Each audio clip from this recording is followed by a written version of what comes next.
가르쳐 주시고 우리 마음판에 새겨 주셔서 늘 등과 빛이 되어 주신 은혜에 진심으로 감사를 드립니다.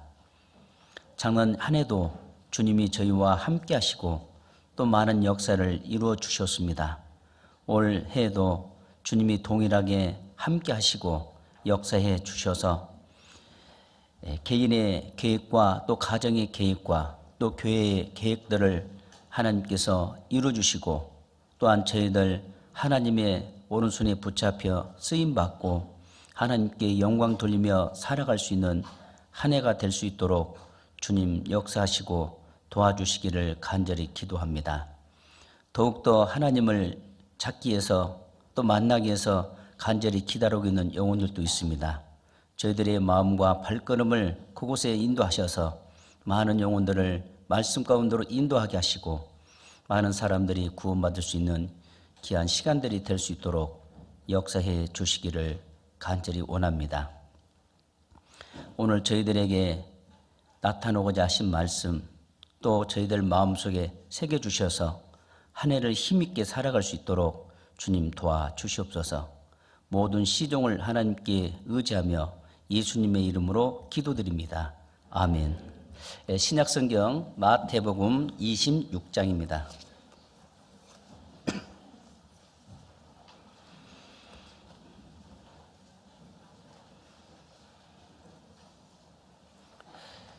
마태복음 26장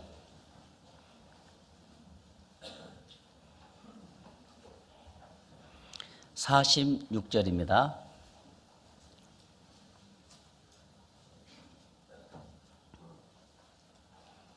마태복음 26장 46절 일어나라 함께 가자 보라 나를 파는 자가 가까이 왔느니라. 예. 안녕하십니까? 오늘 사회자님께서 복 많이 받으라니까 복 많이 받으셨습니까? 굉장히 활기차게 보입니다. 이런 활기찬 모습으로 올 한 해를 산다면 아마 이 지역에 많은 영혼들이 주님께 돌아오고 또 개개인의 신앙도 많이 성장이 될 거라 그런 기대감이 듭니다. 맞죠? 우리 구원받은 그리스도인들은 구원받는 그 순간부터 감사와 기쁨을 허락하여 주셨습니다. 그 감사와 기쁨 속에는 미소가 있죠. 대답 안 하시네. 제가 다른 말 하고 있습니까? 미소가 있죠. 그래서 왜 구원받은 그리스도인들이 처음 구원받았을 때는 그렇게 항상 웃고 다니셨는데 어느 날인가부터는 웃음을 잃고 살더라고요. 그래서 교회를 와도 밖에를 나가도 항상 무표정. 왜 구원받은 그리스도인들이 저는 무표정을 하며 살까 생각해 보니까는 물론 마음속에 많은 자기와 갈등이 있고 다툼도 있을 거라 생각이 듭니다. 그래서 그래도 그 다툼을 이길 수 있다는 것은 바로 웃음입니다. 그래서 항상 웃고 산다면 젊어지고 또 자신감이 생길 거라 생각이 듭니다. 그래서 올 한 해는 항상 얼굴을 웃으면서 또 형제 자매를 만날 때도 웃고 대화를 할 때도 웃고 어디를 나가도 웃는 얼굴로 다닌다면 실제로 그분은 따뜻한 사람이에요. 그리고 따뜻한 사람이기 때문에 같이 차 한잔도 하시고자 하는 마음이 있겠죠? 그래서 그런 이 구미 지역의 모든 성도들이 따뜻한 마음을 가지고 한 해를 시작했으면 좋겠다 싶습니다. 자, 오늘은 일어나라라는 제목을 가지고 함께 교훈을 받고자 합니다. 예수님이 십자가 위에서 돌아가시기 전에 기도하는 장면이 나옵니다. 그런데 예수님이 기도하고 있을 때 제자들은 졸고 있었죠. 그와 같은 방법을 3번 했었는데 예수님은 그때마다 깨웠습니다. 그리고 일어나라 함께 가자였습니다. 우리 구원받은 그리스도인들이 구원받는 그 순간부터 항상 일어 있어야 하고 깨어 있어야 합니다. 왜 그러냐면 또한 앉아 있으면 사람은 졸게 되고 또 앉아 있으면 눕게 되죠. 그러다 보면 하나님 앞에 쓰임 받을 수 없다는 것을 우리가 알고 있습니다. 그래서 앉아 있으면 게으르고 손해를 많이 보게 됩니다. 그래서 또한 앉아 있으면 하나님의 말씀을 온전히 따를 수 없기 때문입니다. 창세기 11장에 보면 하나님께서는 온 지면에 흩어져 살아가겠습니다. 그런데 동방 쪽으로 내려오다 시날 평지라는 곳에서 이들이 아마 여기 앉았을 거예요. 좀 피곤하니까. 그런데 여기에서 어떤 생각을 가지냐. 자, 우리가 흩어짐을 면하고 탑을 쌓자 해서 바벨탑을 쌓게 됐잖아요. 자, 앉아 있으면 하나님의 말씀하신 것을 잊어버리게 되고 자기 생각과 자기 방법을 쫓아서 가려고 합니다. 그래서 시편 107편 11절에도 앉아 있을 때 하나님의 말씀을 거역하며 지존자의 뜻을 멸시한다고 했습니다. 그래서 앉아 있으면 게으르기 때문에 하나님의 뜻을 따를 수 없다는 것을 우리에게 말씀하고 있습니다. 하나님은 온 지면에 흩어져라 했지만 사람은 뭉치자고 합니다. 문제가 생기죠. 또 출애굽기에 보면은 이스라엘 백성들이 애굽에서 430년 동안 종노릇하다가 하나님께서 모세와 아론을 보내고 10가지 재앙을 내리고 이제 그들을 가나안 땅으로 인도해 갑니다. 그런데 첫 번째 어려운 일이 앞에 놓여 있었습니다. 바로 홍해였습니다. 그리고 뒤에는 바로 군대가 공격해 오고 있잖아요. 자, 우리가 어떤 일을 하다가 일이 억울한 일이 있으면 주저앉아서 땅바닥을 내리칠 때가 많이 있죠. 자, 앉아있어 뭐라 하겠습니까? 이들은 원망했습니다. 이스라엘 백성들이 애굽에 나와서 첫 번째 지었던 죄가 원망입니다. 이 원망이라는 죄가 여리고성 앞에 가는 때까지 계속 원망했습니다. 그래서 처음부터 구원받은 그리스도인들은 습관을 잘 가져야 돼요. 어떤 습관이냐? 어떠한 상황이 없더라도 하나님이 함께 하시기 때문에 늘 어떤 어려움이 있더라도 먼저 기도해야겠죠. 그래서 모세는 기도했습니다. 홍해가 갈라졌습니다. 그런데 그들은 앉아서 뭐라 했습니까? 모세에게 그랬죠. 우리를 죽여서 애굽에 묻을 곳이 없어서 이곳에 데려와서 우리를 홍해에 빠져 죽이려고 했느냐. 원망했습니다. 앉아 있으면 하나님께서 역사하셨던 것을 다 잊어버리게 됩니다. 그리고 원망이 나오죠.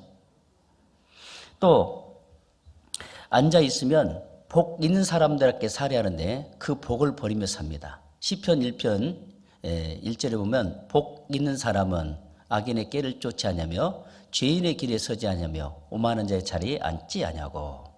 앉아 있으면 복을 받을 수 없고 교만해지고 죄의 길을 가게 되어 있습니다.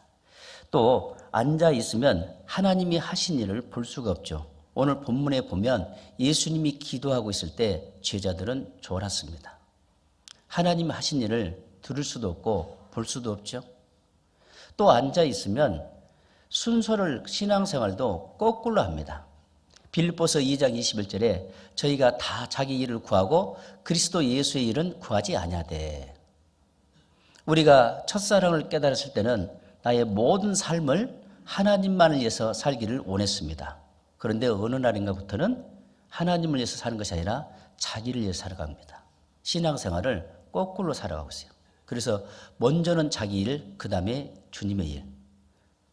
그런데 자기 일을 하다 보니까 주님의 일을 할 시간이 없잖아요. 왜 그럴까요? 앉아있기 때문에 그렇습니다. 그래서 앉아있으면 졸게 되고 그리고 하나님의 비밀을 다 드러내게 하기도 하죠. 사사기 7장에 보면 삼손과 드릴라가 나옵니다.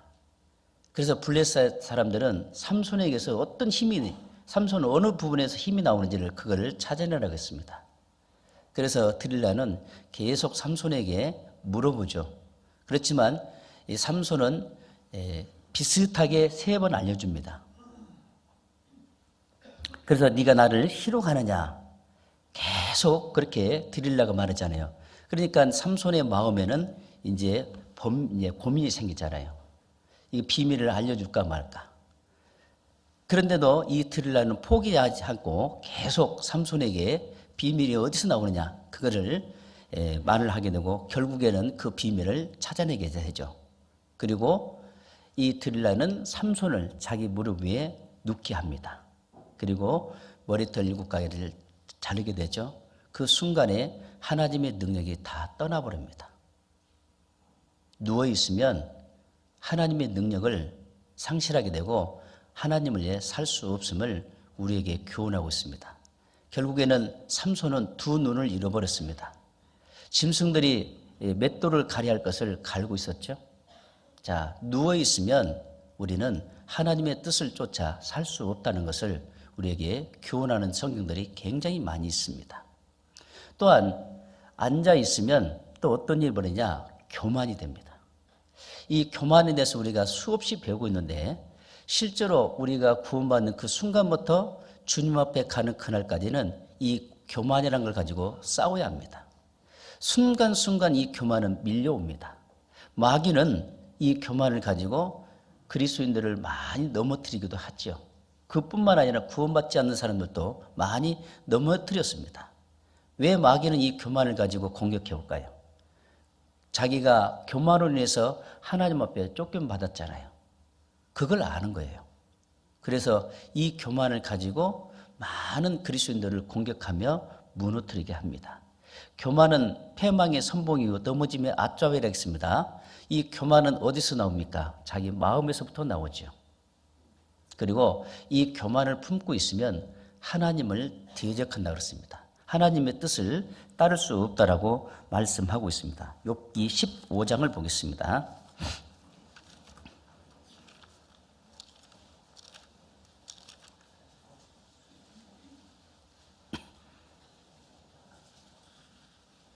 욥기 15장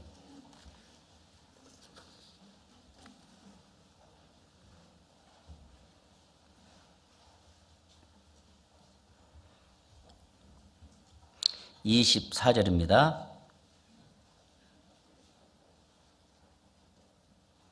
환난과 고통이 그를 두렵게 하며 싸움을 준비한 왕처럼 그를 쳐서 이기리니 이는 그 손을 들어 하나님을 대적하며 교만하여 전능자를 배반함이니라. 그는 목을 굳게 하고 두려운 방패로 하나님을 치려고 달려가나니. 교만이 오게 되면 하나님을 두려워하지 않습니다. 오히려 하나님을 대적하죠. 그래서 이 마귀는 이 교만과 인정을 가지고 우리를 공격해 온다는 사실을 늘 기억하고 늘 경계하고 그리고 기도해야 합니다. 왜 또 인정을 가지고 누릅니까? 하와가 선악과를 따먹고 난 이후에 아담을 넘어뜨린 것이 인정이었습니다. 그래서 우리는 신앙생활의 모든 시작은 교회 중심으로부터 시작된다는 사실을 알아야 돼요. 그래서 나의 모든 것은 교회에 맞춰서 나아갈 때 하나님이 그 교회를 통해서 필요한 말씀을 주시잖아요. 요한계시록 2장 7절 말씀에 보면 귀 있는 자는 성령이 교회들에게 하신 말씀을 들을 자다. 먼저 하나님의 말씀을 듣고 그 다음에 신앙생활이 이어져 가야 합니다.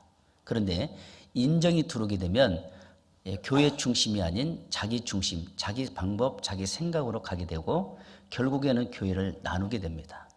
교묘하게 마귀는 그걸 역사해서 내 신앙생활을 무너뜨리기도 합니다. 그래서 이 교만과 인정을 철저하게 차단해야 하고 그걸 방어하려면 늘 하나님 말씀에 귀를 기울이는 것이 중요하다고 생각합니다.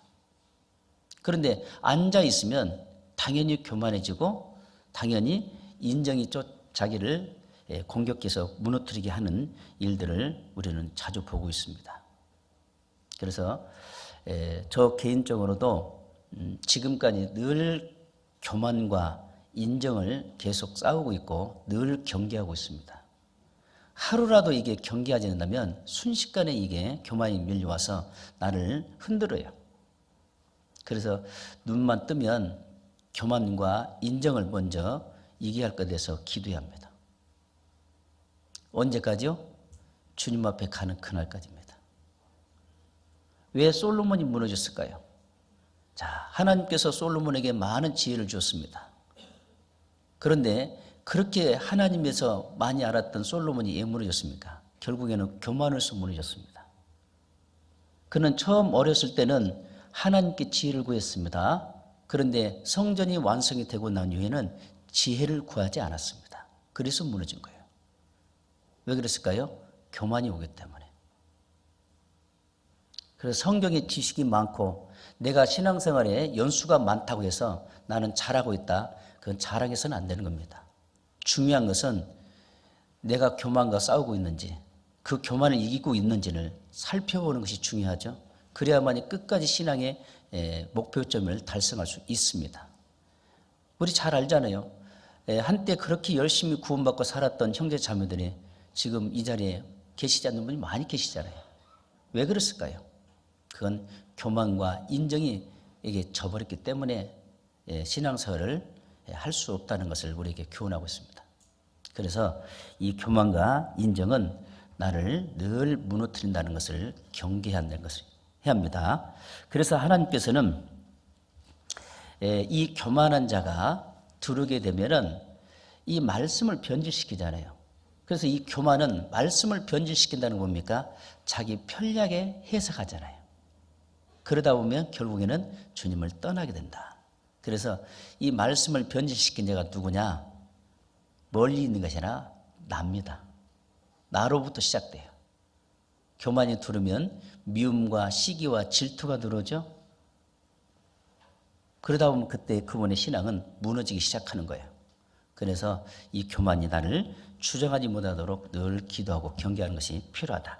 그래서 하나님께서는 앉아 있는 자들을 이로 세워서 그리고 걸어가라고 합니다. 예수님께서 마태복음 4장에 보면 이제 제자들을 찾으러 다니시죠. 그래서 베드로와 그의 동생 시몬 그리고 야고보와 요한 이들은 어부입니다. 그래서 예수님이 자 이제 고기 잡는 어부가 되는 것이 아니라 사람 낚는 어부가 되게 하겠다 하고 나를 따르겠죠. 자 예수님은 이제 사람 낚는 어부를 찾고 있습니다. 꼭 전도인만 사람 낚는 어부가 아니라 구원받은 모든 그리스도인들은 사람 낚는 어부가 되어야 합니다. 그래서 지금 구원받은 그리스도인들을 통해서 주님은 계속 사람 낚는 어부를 찾고 있다는 것. 그러면 내 주변에 이뤄진 영혼들이 얼마나 많이 있습니까? 때로는 가장 가까이 있는 내 가족 또는 이웃 많잖아요. 그분들을 깨웁니다. 어디로 데리고 갈까요? 말씀 가운데로 데려와야 깨어있고 그리고 자기가 앉아있다는 걸 알게 되고 그리고 하나님 주시는 그 생명을 얻었을 때 비로소 일어서서 그분도 이제 앉아있는 영혼들을 주님께로 인도하잖아요. 그래서 주님은 올 한 해도 우리 주변에 이뤄진 영혼들을 찾고 있습니다. 그런데 누구를 통해서? 여러분과 나를 통해서 찾고 있다는 걸 알아야 돼요. 그래서 내 입이 붙어 있고 내 발걸음을 멈췄다면 지금 그 죽어가는 영혼들은 어떨까요? 방치하는 것과 똑같습니다. 이제 우리는 하나님이 우리를 일어서서 세워주셨기 때문에 함께 가자란 겁니다. 그리고 일어선 사람에게 하나님께서 말씀에 의지해서 가라고 합니다. 그리고 하나님은 우리를 일으켜 세워줌과 동시에 우리에게 아름다운 발을 주셨어요. 로마서 10장입니다.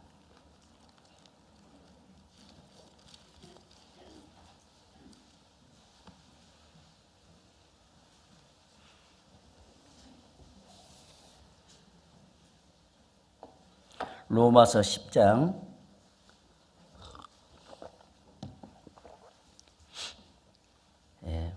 14절입니다. 그런즉 저희가 믿지 아니한 이를 어찌 부르리요? 듣지도 못한 이를 어찌 믿으리요? 전파하는 자가 없이 어찌 들으리요? 보내심을 받지 아니하였으면 어찌 전파리요? 기록된 바 같이 읽어보겠습니다. 아름답도다 좋은 소식을 전하는 자들의 발휘함과 같으니라. 자, 우리가 구원받게 되는 죄 짓는 길로만 달려갔었죠. 이제는 구원받고 난 이후에는 우리의 그 죄 짓는 발걸음을 아름다운 발로 바꿔주셨습니다. 이제 이 아름다운 발은 어디로 가야 할까요? 먼저는 주님의 몸된 교회 가운데로 발걸음을 늘 옮겨야겠죠. 또 우리 주변에 이뤄진 영혼들에게 발걸음을 옮겨서 하나님을 증거하는 데 쓰임 발이 되어야 합니다. 주님은 나에게 이 아름다운 발로 바꿔주셨습니다. 뿐만 아니라 이 예수님도 아름다운 발이었습니다. 그 아름다운 발과 이 손은 우리 죄를 지시고 대신 십자가에 못 박히시고 피를 흘려 죽으셨습니다. 그 아름다운 발 뿐만 아니라 그 예수님 피로 제사함 받은 모든 사람들에게 아름다운 발로 바꿔줬는데 베드로에게도 아름다운 발로 바꿔줬습니다. 그는 육체의 남은 때를 하나님을 위해 살겠다고 하고 그리고 실제로 그렇게 살았습니다. 사도 바울도 구원받고 난 이후에 이 복음을 들고 달려갔습니다. 아름다운 발이죠. 그 외에 믿음의 선진들 그리고 지금 현재 이 자리에 있는 여러분들에게도 하나님께서 아름다운 발로 바꿔주셨습니다. 그 아름다운 발을 어디다 사용하느냐가 중요하죠.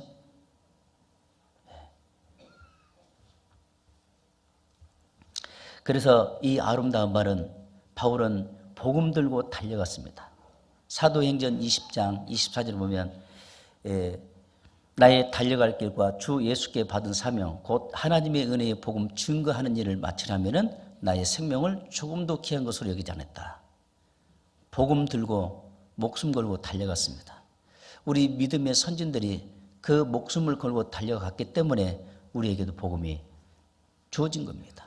이제 우리는 그 믿음의 선진들보다도 더 편안한 가운데서 신앙생활하고 더 편안한 가운데서 복음 전할 수 있는 길이 열렸잖아요. 옛날에는 차가 있었습니까? 걸어 다녔잖아요. 요즘은 차가 있잖아요. 너무 쉬워요. 전화가 있잖아요. 그래서 이제는 이 아름다운 발로 올 한 해를 이 지역에 이뤄진 영혼들에서 달려가야 한다고 생각이 듭니다. 그 발을 우리에게 주셨어요. 네. 일어서라겠죠? 그리고 일어서라. 일어나야만이 주님의 이름으로 나아갈 수 있다는 거예요. 사사기 7장에 보면 기도원의 300인의 용사가 나오죠. 자, 전쟁터에 나갈 수 있는 사람은 다 모이라 했습니다. 숫자가 많이 모였습니다. 하나님께서는 이 숫자로 간다면 안 된다고 했습니다. 먼저는 1차 걸렀죠. 사연이 있고 여러 가지 이유가 있으면 다 돌아가라 했습니다. 그리고도 많은 숫자가 남았습니다. 그래서 물가로 데려서 물을 마시게 하잖아요. 손을 떠서 물을 마신 사람하고 그냥 짚고 물을 마신 사람하고 있었죠. 근데 손으로 물을 떠서 마신 사람이 300명이었습니다. 이 사람들은 언제든지 누가 오더라도 경계하잖아요. 이분들이 300인의 용사로 뽑혔습니다. 그리고 전쟁터에 나갑니다. 그들에게 주어진 무기는 횃불과 항아리였습니다. 그리고 나팔이었죠. 자, 전쟁터에 나간다면 뭐 칼이라도 줘야 할 텐데, 주어져야 할 텐데 어떻게 횃불과 항아리를 가지고 나가냐. 근데 그 300인의 용사는 누구를 의지했습니까? 하나님만을 의지했잖아요. 그래서 전쟁터에 나간 겁니다. 자, 전쟁터에 나갔을 때 나팔 소리가 나면 항아리를 깨라겠죠. 그리고 횃불을 들라겠습니다. 이 항아리는 우리 육신의 소욕을 말합니다. 횃불은 성령의 표현하고 있습니다. 항아리가 깨져야만이 성령이 역사할 수 있죠. 즉 하나님이 역사하려면 내 육신의 소욕을 깨트려야 합니다. 내 육신의 소욕이 하나님의 일을 하는데 하나님이 역사하는데 많은 방해를 하고 있다는 사실을 알아야 돼요. 끊임없이 내 속에 올라오는 이 교만과 이 고집, 자존심들이 많이 올라오잖아요. 이걸 깨트려야 돼요. 그리고 미움, 시기, 질투들이 계속 올라오잖아요.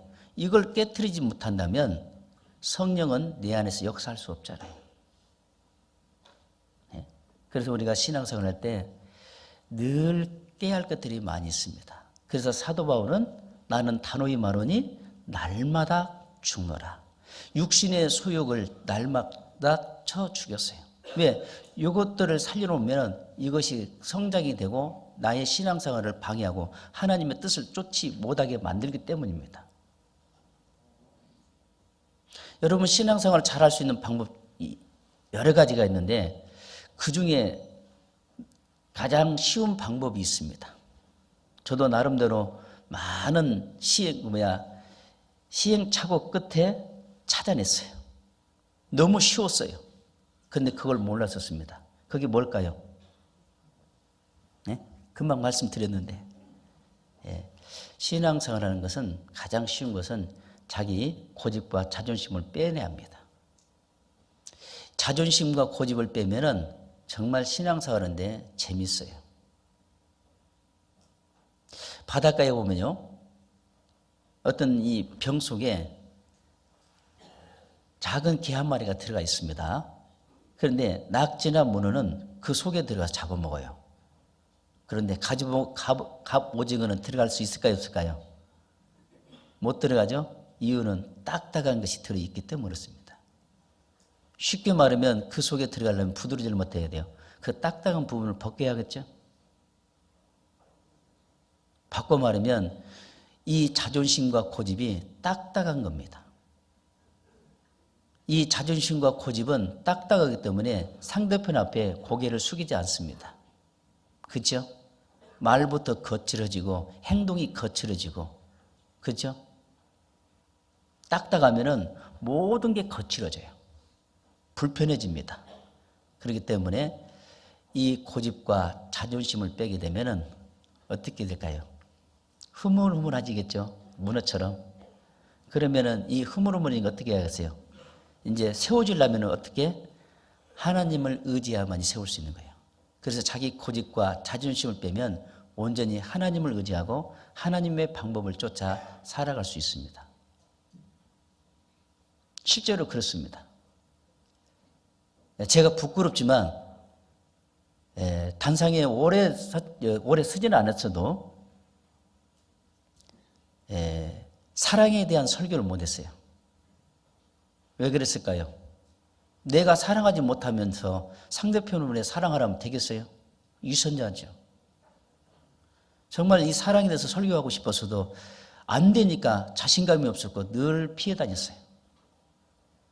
그런데 하나님께서 저를 이렇게 훈련을 시켜주시면서 그 뻣뻣한 부분들을 빼내만이 그 사랑할 수 있다는 것을 알게 했어요.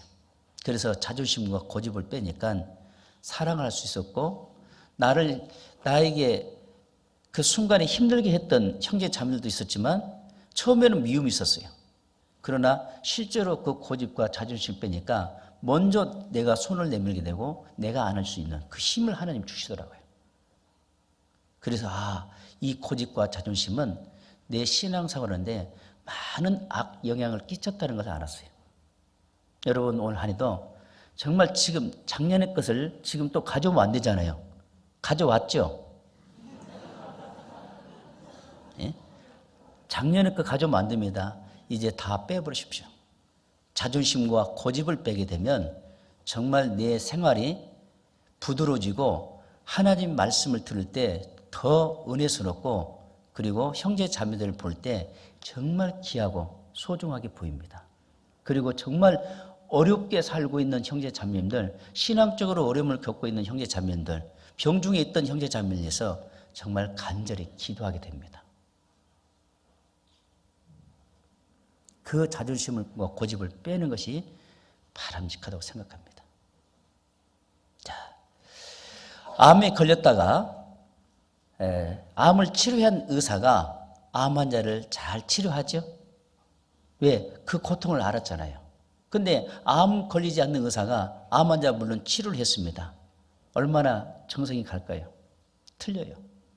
여러분들이 그 고집과 자존심을 가지고 살았을 때 얼마나 고통스럽습니까? 그걸 빼는 사람이 정말 저 상대편을 귀하게 보는 겁니다. 그래서 우리가 신앙생활 할 때 이 자존심과 고집이 나의 신앙생활을 하지 못하도록 나를 늘 무너뜨리고 있다는 것을 발견하게 됩니다. 그래서 이 기도원의 300일의 용사 중에서도 실제로 늘 하나님 앞에서 깨버려야만이 성령이 나를 통해서 역사하잖아요. 우리는 횃불이라는 것은 높이 들여야잖아요. 높이 들을 때 횃불만 보이잖아요. 나라는 존재가 없어야 돼요. 그래서 나를 통해서 역사하시기를 원하시는 하나님. 그러니 내 고집과 자존심이 하나님의 역사하는 것을 방해한다는 걸 알아야 합니다. 그래서 사도 바울은 늘 죽었다고 했잖아요. 우리도 늘 신앙생활하면서 그 방해되는 것들 늘 쳐 죽여야만이 교회 안에서 작은 자로 하나님을 위해서 살 수 있다는 것을 우리가 늘 배웠잖아요. 그게 필요하다고 생각이 듭니다. 그래서 또 다윗은 모든 걸 나갈 때 하나님의 이름으로 나갑니다. 자, 사무엘상 17장에 보면 다윗이 골리앗 앞에 나가서 전쟁하는 장면이 나오죠. 자, 처음에는 이 골리앗이 이스라엘 백성들 앞에 나왔을 때 어느 누구도 나가서 싸울 자가 없었잖아요. 자, 40일 동안 계속 그런 상황이 있을 때 앙부터 어느 누구도 전쟁터에 골리앗 앞에 나가고자 하는 사람은 없었습니다. 그런데 다윗이 그 소식을 듣고 나가겠다고 했잖아요. 근데 다윗은 어리잖아요. 그러니까 사울왕이 그렇습니다. 쟤는 어렸을 때부터 사람을 통해서 군사훈련을 받았다. 그리고 머리부터 발끝까지 완전 무장을 하고 왔는데 너는 작고 너는 양을 치는 목동 아니냐. 너 나갈 수 없다.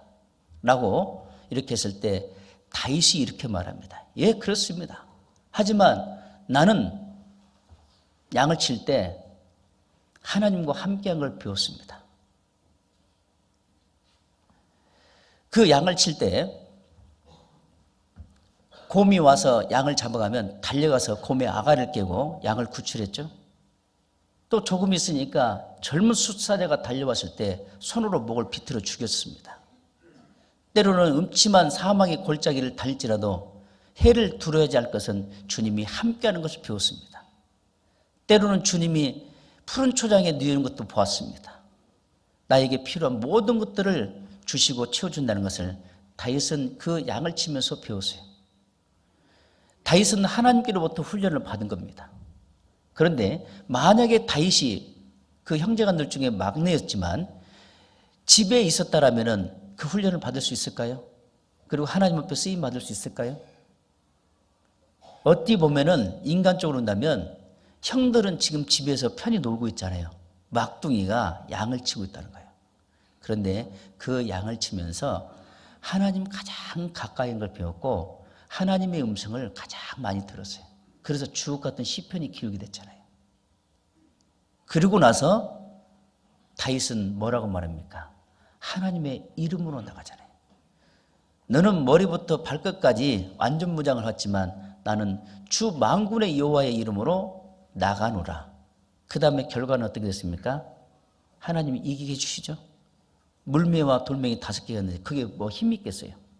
다윗은 그 물매로 돌멩이를 돌렸을 때 다윗의 손에 이탈된 것 동시에 가속도를 붙이게 하신 분이 하나님이셔요. 그래서 일어나라. 하나님의 이름으로 나갈 때 승리하게 합니다. 그래서 우리는 신앙생활에서 보면 다급해지면 기도하지 않고 막 달려가잖아요. 그러다 보면 우왕좌왕해서 실패할 때가 많아요. 이럴 때마다 기도하고 하나님의 이름으로 나가면 승리하게 합니다. 그래서 하나님은 우리를 쉽게 말하면 신앙생활을 하면서 올바로 살 수 있도록 가르쳐 주는데 이런 일 있잖아요. 자녀에게 고기 잡는 법을 가르쳐야 합니다. 그렇죠? 그런데 요즘 부모들은 고기 잡는 법을 가르치는 것이 아니라 고기를 사다가 맛있는 부분을 요리해서 아이들에게 줍니다. 아이들은 그걸 잘 먹죠. 그런데 만약에 부모가 그렇게다가 예를 들어서 그 아이 곁을 떠나게 됐을 때 만약에 고기 잡는 법을 가르치지 못하면 그 아이는 죽겠죠. 자연 다큐멘터리 같은 거 보면요. 짐승들이나 이 새들을 보면 알을 낳아서 부화를 하게 되고 어미가 될 때까지는 어미가 계속 먹이를 모아다가 먹이죠. 그리고 성장이 되고 나서 이제 헤어질 때가 되면 이제 사냥하는 법을 가르쳐요. 직접 시범을 보여주고 그렇게 여러 번 따라서 합니다. 그리고 나서 이제 이때쯤 이제 헤어질 때가 된다면은 어미는 마지막 그 벌레를 잡아서 새끼에게 먹여주고 날아갑니다.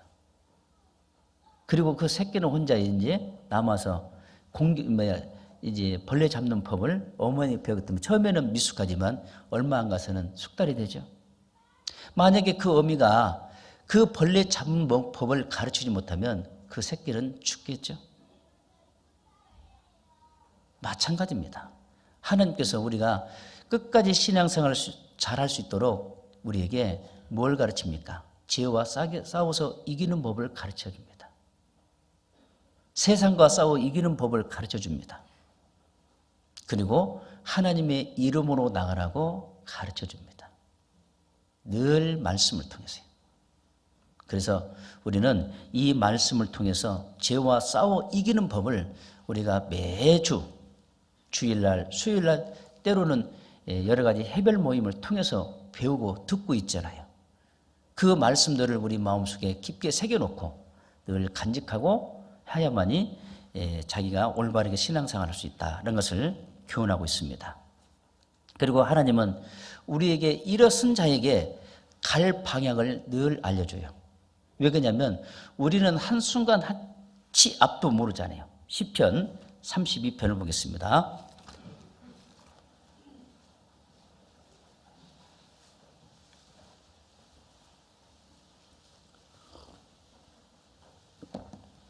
(32편) 8절.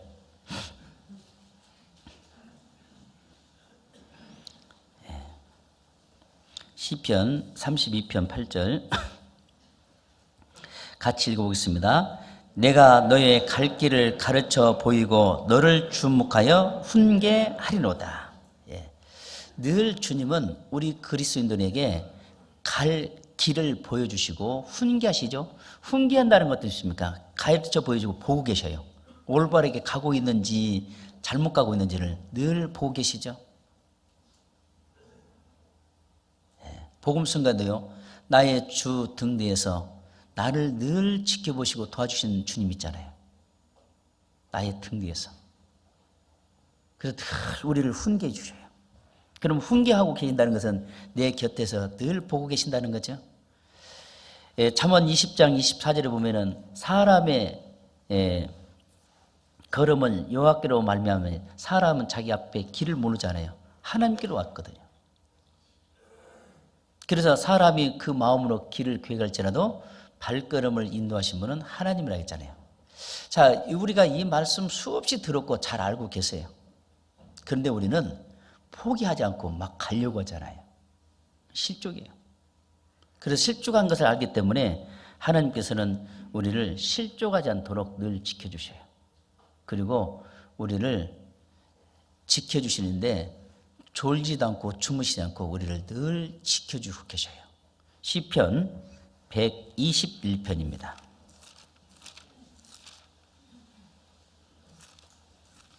시편 121편.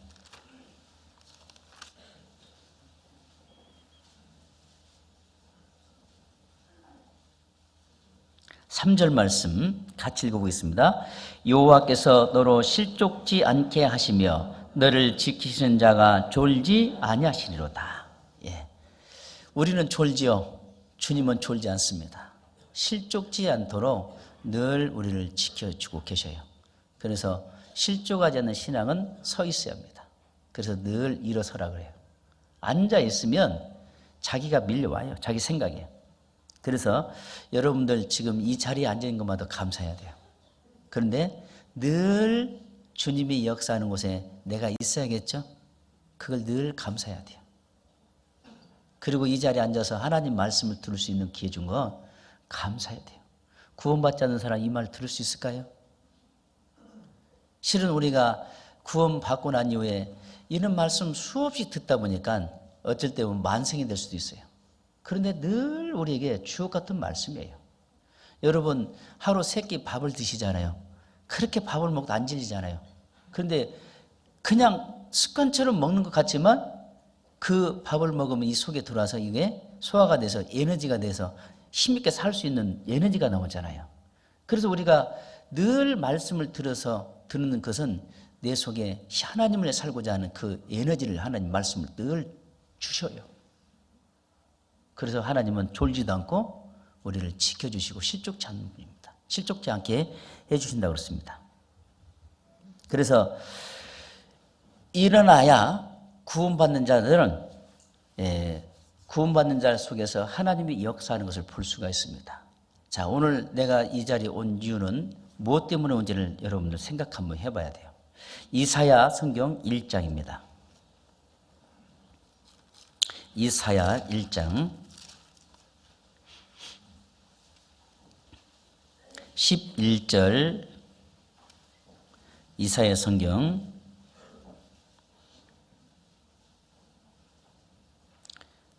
11절입니다.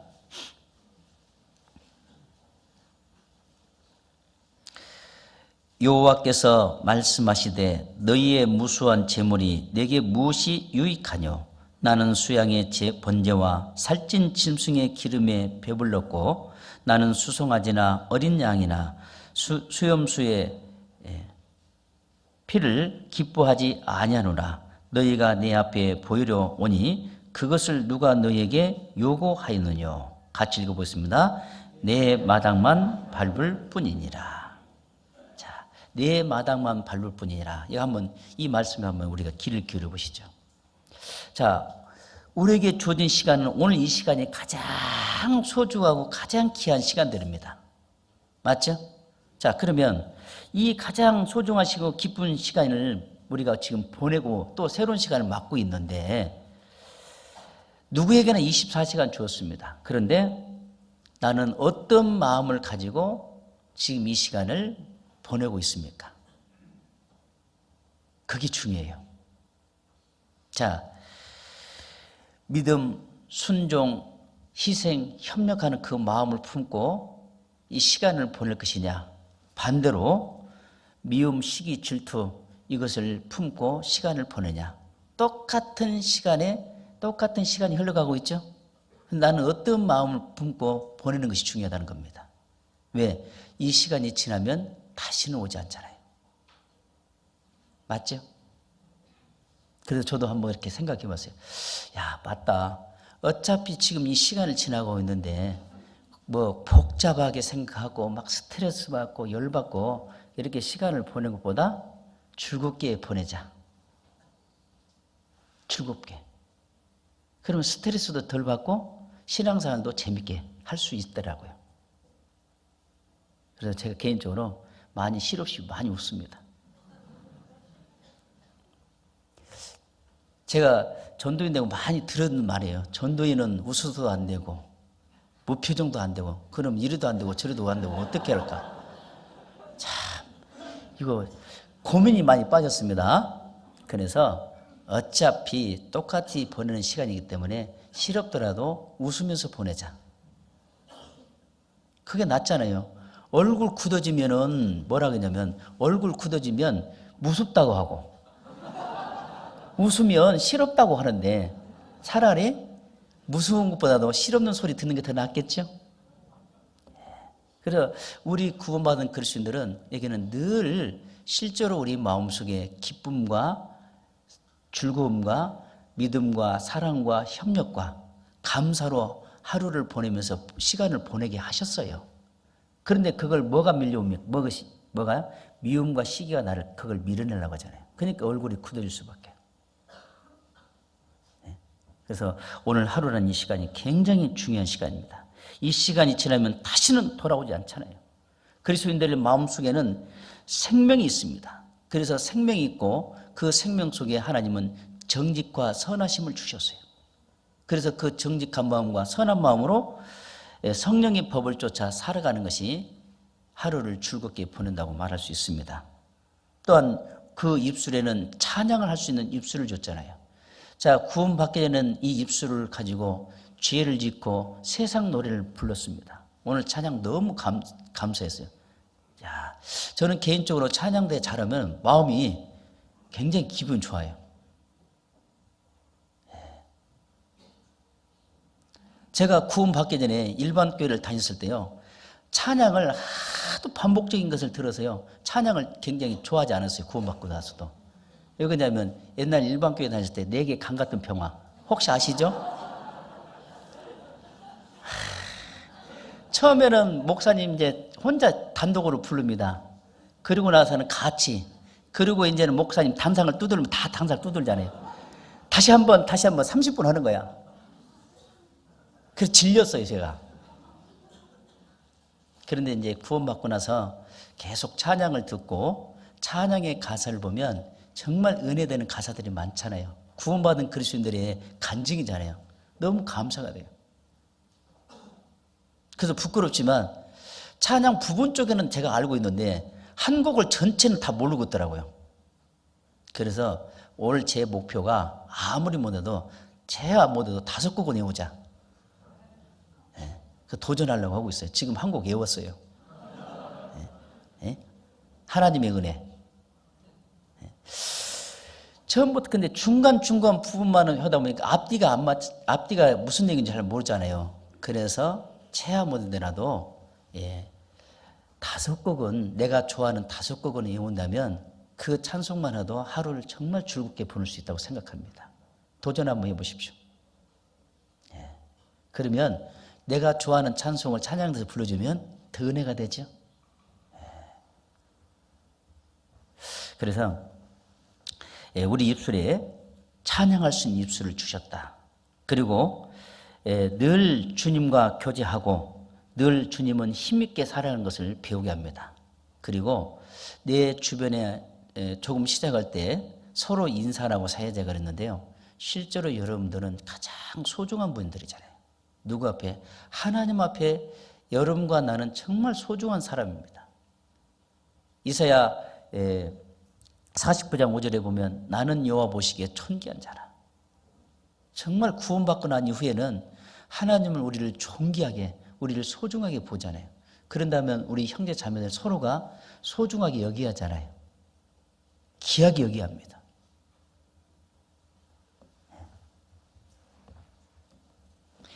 그래서 내가 그런데 오늘 말씀 앞에 나오는데 어떤 마음을 가지고 나오냐가 중요한 거예요. 어떤 마음을 가지고. 내 자신이 성령의 인도하심을 따라가고 있는지, 말씀을 통해서 배웠던 것을 따라가고 있는지를 자신이 스스로 한번 살펴봐야 합니다. 내가 늘 하나님 말씀 앞에 나오잖아요. 그러면 어떤 자세, 어떤 마음을 가지고 나오냐가 중요하잖아요. 오늘은 하나님 나에게 어떤 말씀으로 기울여주고 때로는 어떤 말씀으로 책망해 주는지 그 말씀에 귀를 기울이고 그리고 그 가르치는 말씀에 감사가 되지 않겠어요? 그런데 우리는 말씀을 듣고 좋았다고 끝나버립니다. 그래서 우리는 늘 이 감사와 온유와 겸손의 마음을 가지고 그리고 서로 사랑하고 서로 용서하고 형제 자매를 사랑하고 있는가도 살펴봐야 돼요. 그런데 이와 같은 것들을 방해하는 것들이 뭐냐? 정말 주님 말씀 앞에 순종하지 못하게 하고 형제 자매를 사랑하지 못하게 하고 하는 것들, 이것들이 뭔가? 이것들이 나를 괴롭히고 있잖아요. 그 죄예요. 그래서 구원받은 연수가 채워지면 채워질수록 마음이 넓어져야 돼요. 그죠? 마음이 넓어져야 돼요. 자, 마음이 넓어져야 형제 자매를 사랑할 수 있고 허물을 덮어줄 수가 있습니다. 마음이 넓어져야 돼요. 그리고 기도를 해주는 거죠. 근데 이 마음을 넓히는 것이 뭡니까? 말씀이에요. 말씀으로 가득 채워지면 채워질수록 마음이 넓어집니다.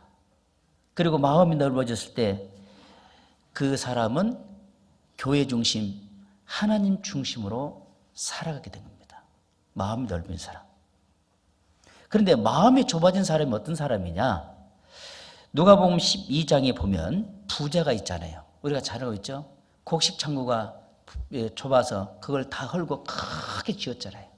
그리고 그 안에 가득 채워졌습니다. 내 영혼아 여러 해 동안 먹고 살 수 있는 걸 다 준비해놨으니 편히 먹고 편히 쉬자. 하나님 뭐라고 했습니까? 오늘 밤에 내 영혼을 취하면 그것이 네 것이 되겠느냐.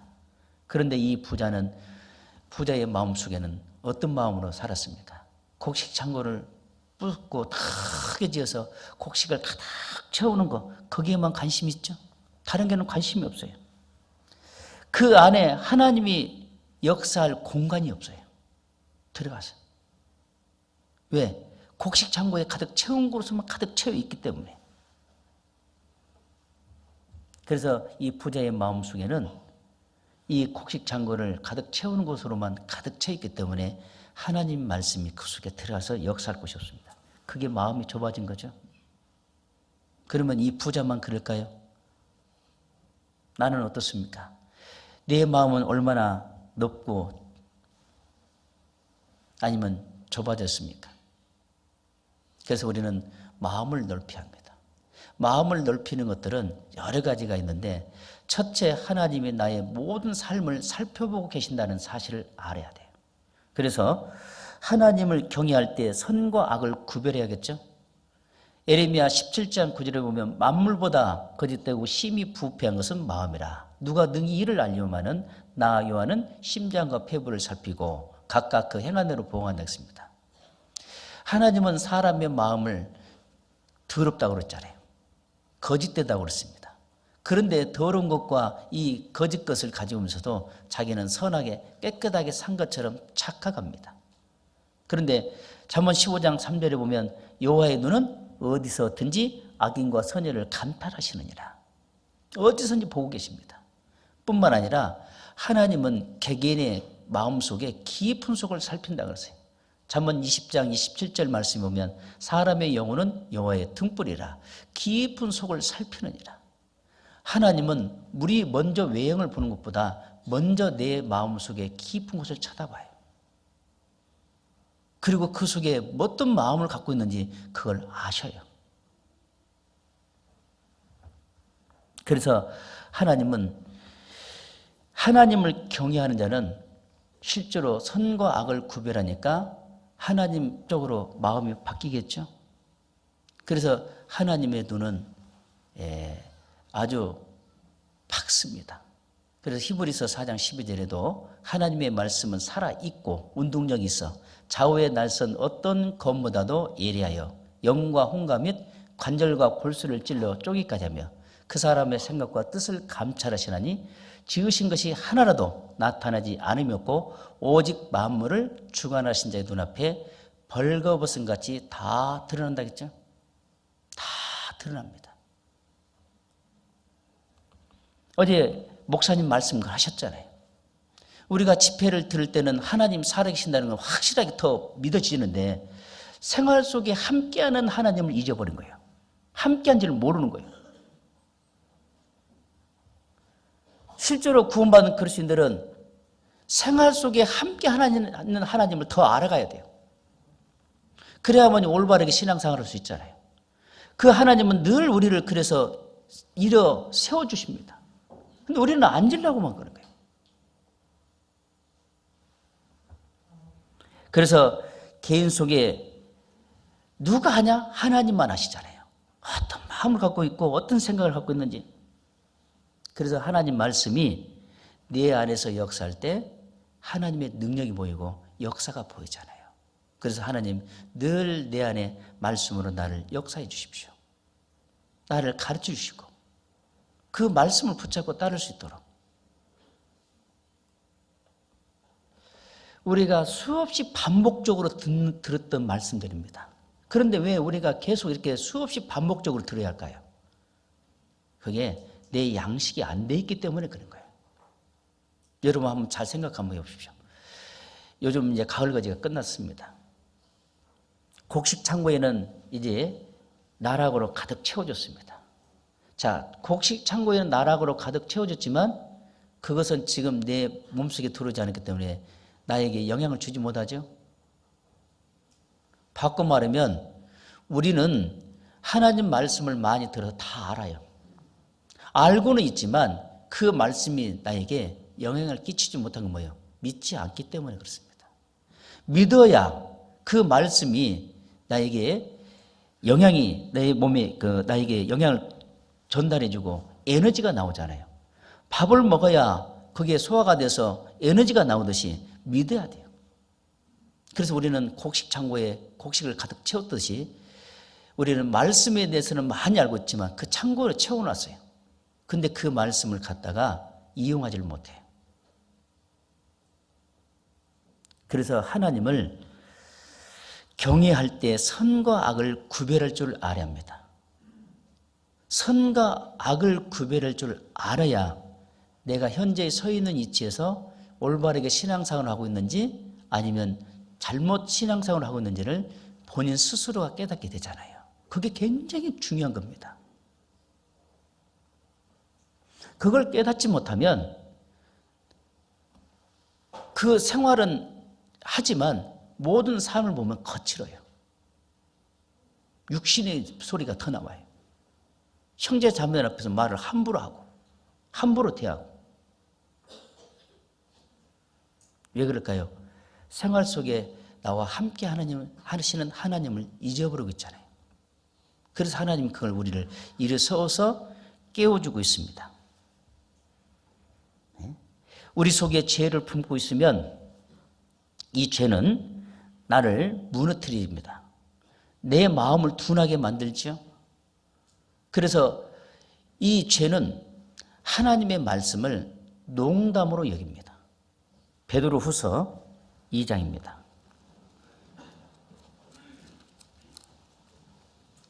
베드로후서 2장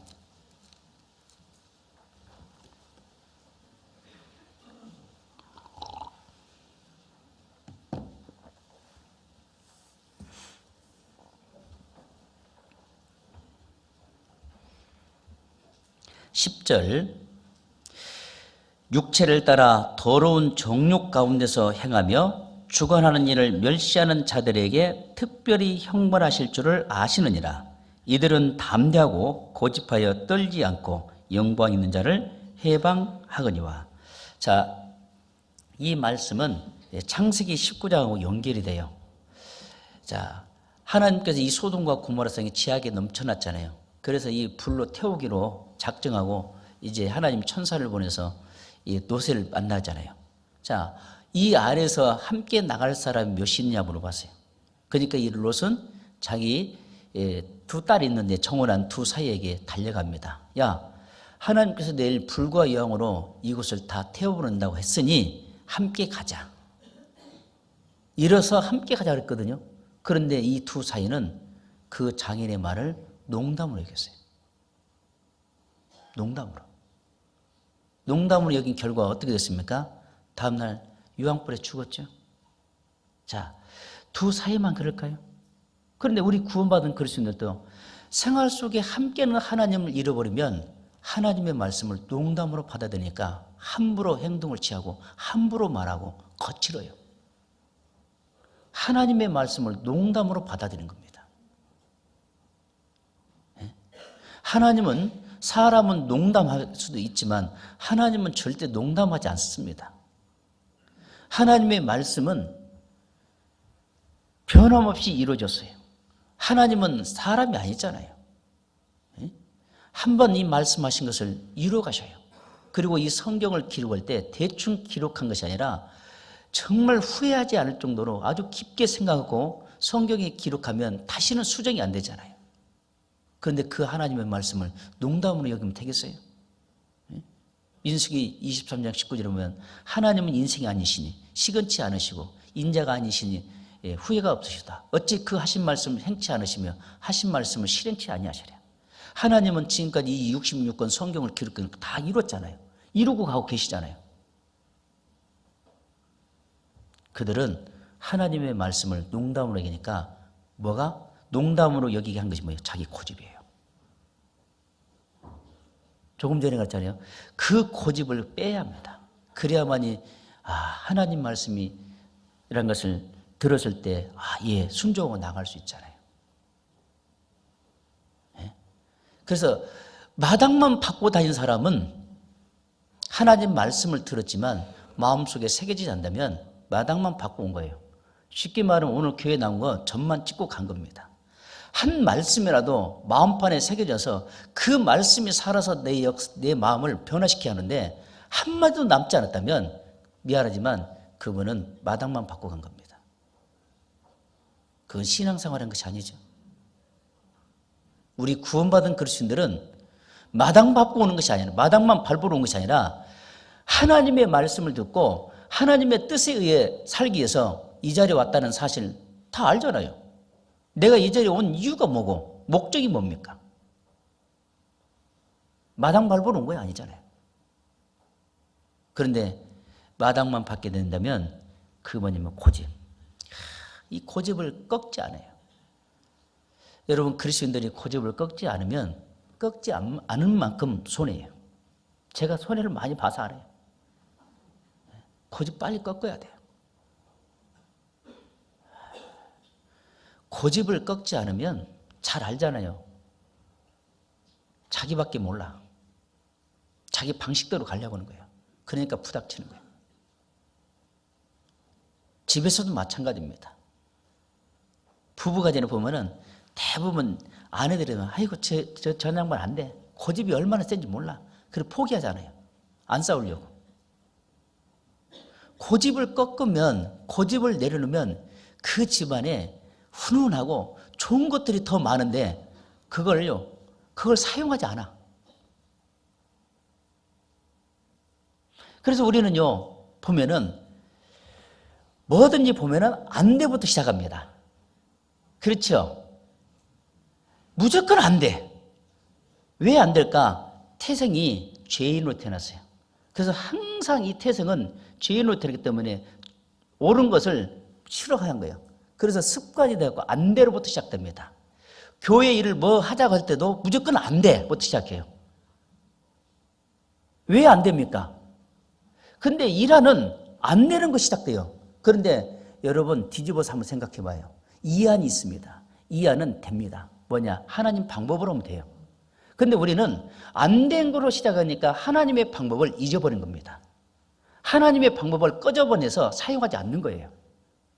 그러니까 안 돼 해가지고 싸우잖아요. 자기 고집을 끝까지 꺾지 않아요. 누구도 내 고집 못 꺾어서 자랑합니다. 그건 자랑한 것이 아니라 미안하지만 자기를 깎아내린 거예요. 배려하고 존중이 뭡니까? 정말 배려하고 존중하는 사람은 높임 받습니다. 주님이 실제로 우리를 배려해 주신 거예요. 잘 생각해 보십시오. 우리에게 배려했기 때문에 그 영광의 보좌를 버리시고 천하고 천한 이 자리 구유에 누였잖아요. 그 구유에 누였던 이유가 뭐예요? 우리를 배려했기 때문에, 우리를 사랑했기 때문에 그래요. 네? 무조건적으로 예수님이 십자가에서 우리 죄를 위해서 피를 흘려 죽었잖아요. 우리는 하나님 앞에 보면 진짜 버리지 같은 인생이었잖아요. 아무것도 쓸모없는 인생이었잖아요. 근데 왜 예수님은 끝까지 우리를 버리지 않았냐 이 말이에요. 우리를 사랑했기 때문에 우리를 위해서 죽어주셨잖아요. 근데 주님은 우리를 그렇게 배려해 주시고 우리를 사랑해 주시고 우리 죄를 지시고 피를 흘려 죽어주셨는데 나는 그 고집을 못 꺾어요. 자기를 보니까 그래요. 그래서 자기 고집을 꺾는 것이 가장 중요하다. 여기 그 노새 사이도요. 고집을 꺾지 않았기 때문에 자기 욕심으로 인해서 자기 고집으로 인해서 결국에는 죽잖아요. 그 신앙생활은 고집이나 자존심을 딱 내세우면 그때부터 손해입니다. 그래서 우리가 모든 일을 교회에서나 가정에 있을 때도 1차는 안 된다는 거예요. 그거는 사람의 생각이고, 그러나 구원받은 그리스도인들이기 때문에 성경에 한번 비춰보자 그 말이에요. 성경에 비춰보아서 보고 된다면 그거 믿고 따르면 되잖아요. 그러면 부닥칠 필요 있어요 없어요? 없지요? 대답 안 하신 거 보니까 부닥칠 필요가 없잖아요. 여러분들은요, 여러분들의 장점과 장점이 있습니다. 그런데 예를 들어서 어떤 분은요 10가지 중에 장점 하나 있어요. 근데 9가지는 안 좋아. 그런데 이 사람은 하나밖에 없는 이 장점을 잘 살려냅니다. 그러니까 장점을 살려내니까 9가지 안 좋지만 그것도 다 좋게 보이죠? 반대로 9가지는 좋은데 1가지는 안 좋아. 근데 이 안 좋은 것을 사용하고 있어요. 그럼 어떻게 될까요? 나머지 좋은 것 9가지 다 안 좋은 거예요. 여러분은 지금 여러분 속에 무궁무진하게 하나님을 살 수 있는 장점들이 많이 있습니다. 왜 그걸 사용하지 않습니까? 그걸 사용하지 않으니까 무조건 안 됩니다. 황당한 일이죠. 어느 미술 시간에요. 초등학교 때 선생님이 미술 시간에 그림을 그리라 했습니다. 자기가 그리고 싶은 거 다 그리라고 이렇게 이제 시간을 주었어요. 어떤 아이는 막 산도 그리고 또 어떤 짐승도 그리고 들판도 그리고 꽃도 그리고 있어요. 근데 선생님이 이렇게 쭉 돌아다 보니까 저 끝에 있는 한 학생은 검정색 있잖아요. 이 검정색으로 이 도화지에다가 처음부터 끝까지 검정색 다 칠한 거예요. 아이, 다른 애들은 다 이렇게 그리고 있는데 왜 얘는 이상하다. 얘가 좀 뭐가 부족하지 않은가? 그래서 이제 선생님이 좀 약간 이렇게 올라오면서 이제 물어본 겁니다. 왜? 야, 너는 왜 검정색을 그렇게 그림을 그리고 있어? 그러니까 그 학생이 딱 쳐다보거든요. 김 그리고 있어요.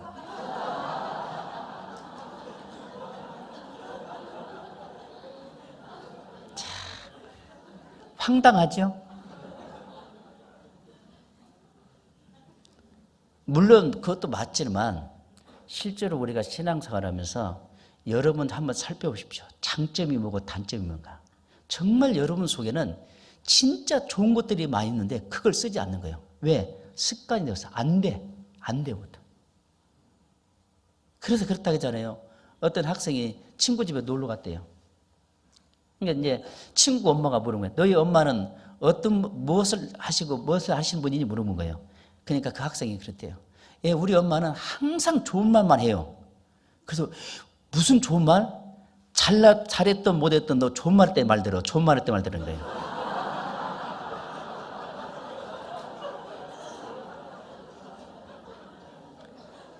그죠?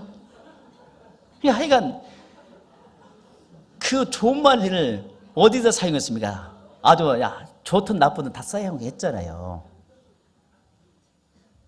그래서 우리는 안 된 것이 아니라 실은 우리 일하는 정말 안 되는 거예요. 왜 안 되냐? 태생이 죄인이었기 때문에.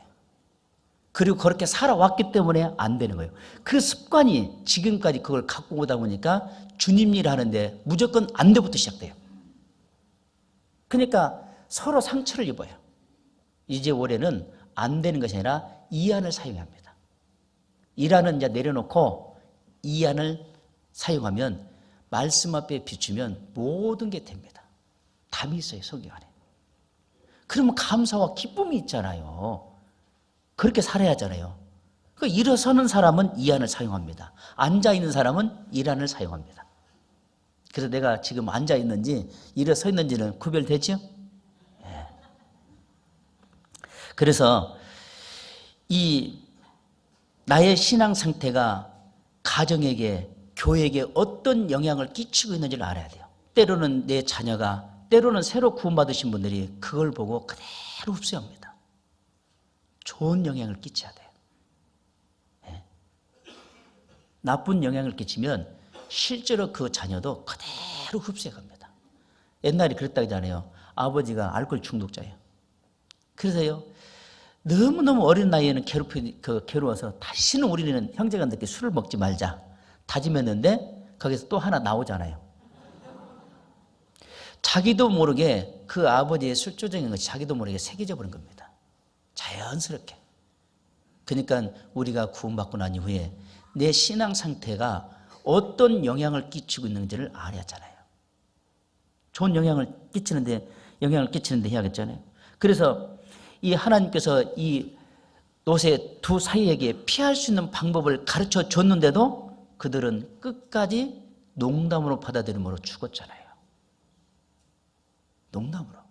우리 구원받은 그리스도인들은 신앙생활 때 농담으로 받아들이면 안 됩니다. 하나님의 말씀은 진리잖아요. 예수님이 말하셨어요. 아버지의 말씀은 진리입니다.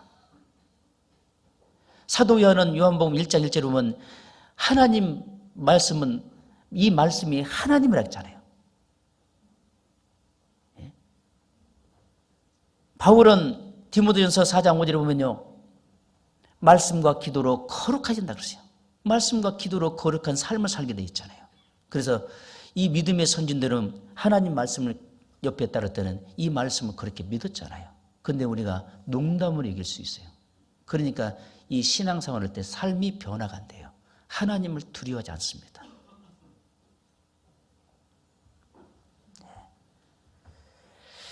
그래서 우리는 또 용서하면서 살아야 하는데 우리는 용서가 안 되잖아요. 왜 안 됩니까? 상대편에 대한 어떤 불편함으로 인해서 나는 절대 용서 안 해. 이유는 그 상대편에 대한 편견이 있고 판단하고 있기 때문에 그렇습니다. 예수님은요, 나의 죄, 모든 사람의 죄를 지고 죽어주셨습니다. 그러나 그 양쪽 두 강도도 매달려 죽었을 때 한 강도는 끝까지 돌이키지 않잖아요. 그 강도처럼 안 돌이키면 안 되잖아요. 우리는 한 강도처럼 바로 돌이켜야 하잖아요. 우리는 모든 죄를 용서받고 천국 갈 수 있는 그리스도인들입니다. 그런데 나는 용서 못해 하면 안 돼요. 용서해야 돼요. 예? 용서 안 되는 것은 믿지 않았을 때 그 마음을 품고 있기 때문에 그렇습니다. 그게 뭡니까? 미움, 죄, 시기, 질투죠. 이런 것들은 하나님의 살 수 없게 만들잖아요. 여러분, 지금 나는 누구입니까? 내가 구원받기 전에 나는 누구인가, 나는 누군가에 답이 없었잖아요. 이제는 구원받고 나온 이후에는 나는 누구입니까? 나는 거듭난 그리스도인이잖아요. 확실한 답을 얻었잖아요. 그러면 나는 누구인가? 나는 구원받는 그리스도인입니다. 그러면 형제 자매들의 허물을 보였을 때 용서해야 하잖아요. 하나님은 용서라 합니다. 마귀는 용서하지 말라 합니다. 여러분, 지금 하나님 말씀을 듣고 있습니까? 마귀 말을 듣고 있습니까? 용서할 수 없다면, 용서가 안 된다면 미안하지만 하나님 말씀을 듣지 않고 마귀 말을 듣고 있다는 사실을 알아야 돼요. 마귀는 끊임없이 용서 못하게 합니다. 왜? 마음을 나누려고요. 하나님은 용서가 됐을 때 하나가 된다 그러세요. 우리 구원받은 그리스도인들은 이제 나는 그리스도이기 때문에 용서하고 하나가 돼야 돼요.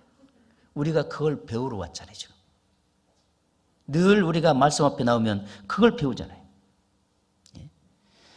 요한복음 8장에 보면은 간음하다가 현장에 잡혔던 여인이 있었잖아요.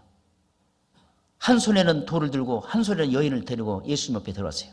예수님, 구약시대는 현장에서 간음하다 걸리면 돌로 쳐 죽이라 했습니까? 죽이라 했습니다. 예수님 어떻게 하면 좋겠습니까? 예수님은 시험을 하겠잖아요. 예수님은 땅에 굽혀서 글을 썼어요. 그 글을 본 순서가 뭐냐면 어른들부터 아이들까지 그 곁을 떠났어요. 그리고 여인만 남았죠. 네 돌아와라 해서 아무도 없잖아요. 그 여인이 누굽니까? 여러분과 나예요. 그래서 예수님은 그 여인의 죄를 다 덮어줬잖아요. 그 말은 뭐예요? 훗날 내가 네 죄를 해서 죽을 것이니까 다시는 죄 짓지 마. 우리잖아요. 여러분과 나였잖아요. 예수님이 여러분과 나의 죄를 위해서 피를 흘려 죽으셨는데 왜 사랑하지 못합니까?